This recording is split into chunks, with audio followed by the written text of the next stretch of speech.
What's going on, guys? Joe from DeProf Gaming here. The 3-year anniversary is finally here.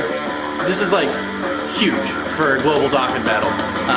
This is the first yearly celebration that I've been a part of as far as like being an active player. That doesn't really matter. What does matter is that the 3-year celebration is here and there's a whole lot of stuff to do.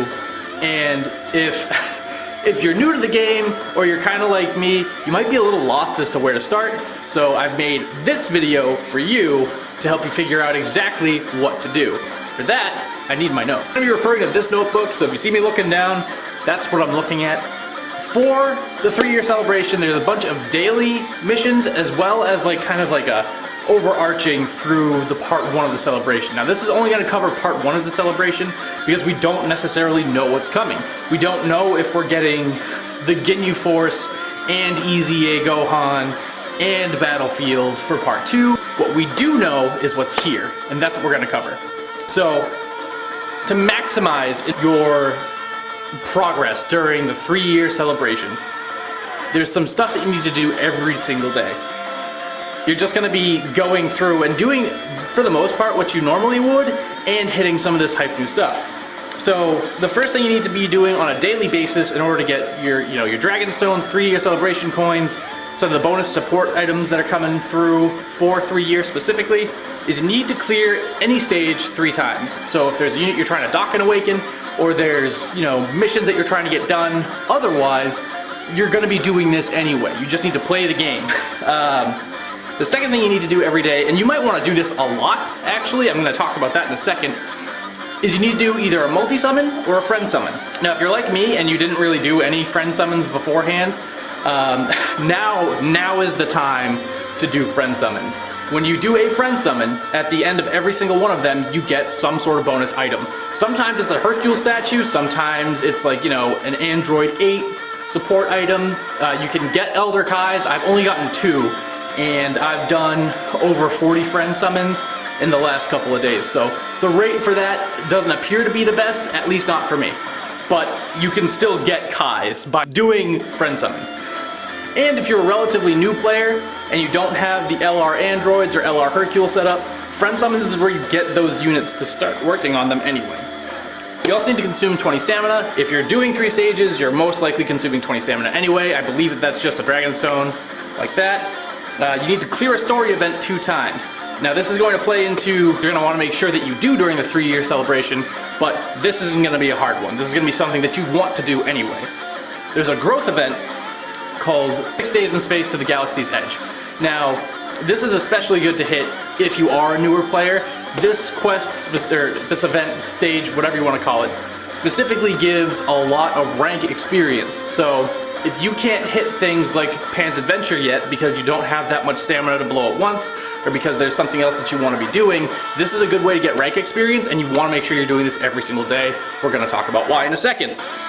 And then clear any Dokkan event. Now this can be challenging if you're newer to the game. If you don't have a solid team that can handle Dokkan events yet, that's going to be tough.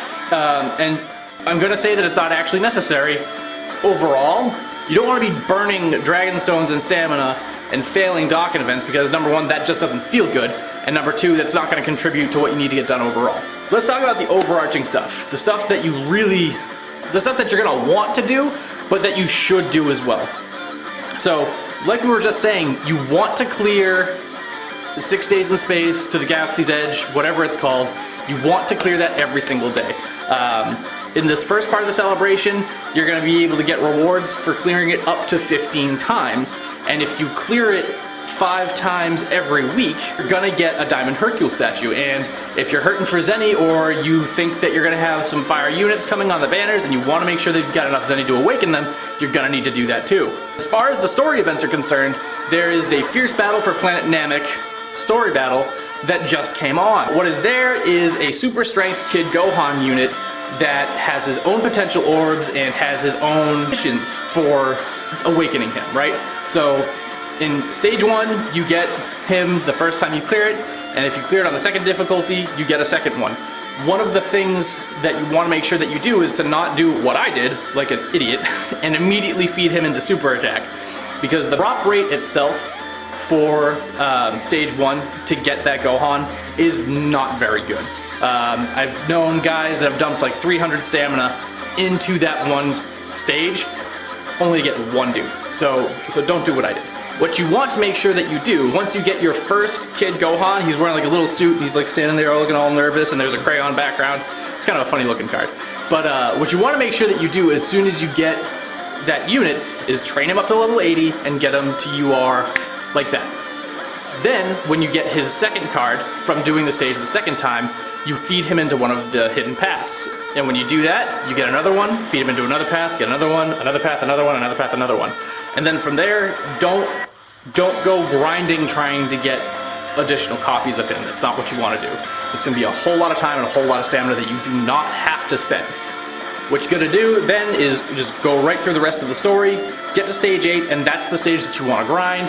You get rewards for grinding it 50 times, and you're probably going to need to get all the potential orbs to get him to 100%. So, you want to get that Gohan to 100%. You get a whole bunch of rewards for doing so. You get rewards for Dokkan awakening him, which is easy. And then what you want to do is get a second copy, get him to Super Attack 5, Dokkan him, and then let him sit. He's going to be getting an Extreme Z awakening, allegedly in the second half of the 3-year celebration, and he's going to be really important for the Frieza Extreme Z awakening that's coming, but it's also going to be really important because he's a free-to-play unit, and he's going to be really powerful because he's going to be at 100% with his own orbs. It's a no-brainer. We talked about Dokkan events and how if you can't clear them, don't try. But if you can clear them, or if maybe getting this super strength Gohan puts you to the point where you can clear them, you're going to get rewards for clearing 1 Dokkan event, for clearing 7 Dokkan events, and for clearing 10 Dokkan events over the course of this part of the celebration. You're going to get this item called a battle suit, right? And during the celebration, it is a super powerful item. I think it gives you like Ki +3 or Ki +4 and attack and defense plus 30% for, I think it's 3 turns. Correct information is going to be down there. If you clear a stage while using it, you get 5 more. After the 3-year celebration, they're still going to be pretty useful. I believe they give you Ki +1 and attack and defense, or maybe they reduce damage by 10%. So you're still, like, if you have a whole lot of them, you're still going to want to keep them because they're going to be useful. And you're going to want to check your Dragon Radar. Now you might be thinking, like, I used all my wishes, whatever. You're going to get some Porunga Dragon Balls, and you check the hints that are there in order to actually get all of them. And if you did not see my video about how to get them, you can check the hints right on the Dragon Radar. That will tell you exactly what you need to do in order to get them. Or you can skip doing that and watch the video that I made. One of the two. The important thing to do is to play the game, and that's because there is a stamina campaign. The more stamina that everybody spends, the better stuff we're gonna get. The rewards, like, they haven't really been announced. We don't know what kind of stuff we could get by burning all of our stamina, but it's gonna be good, right? Like, Global usually gets these celebrations a little bit better than JP does because there's overall more of us than just on the JP server, at least for now. So, going through, playing the game, doing all of your missions, spending stamina, that's gonna be important. You know, especially on the weekends where, you know, as a daily thing, if you spend 50 stamina, you get a Dragon Stone. More stones, more summons, more stamina, more stuff. It all just kind of makes sense, right? So I hope that you found this video helpful. I hope that you're going to enjoy the 3-year celebration. Really hope that you guys pull some fire units off of the LR Vegito and LR Gogeta banners, because that's going to be awesome. For now, that's all I've got, and I'll see you in the next video. Later.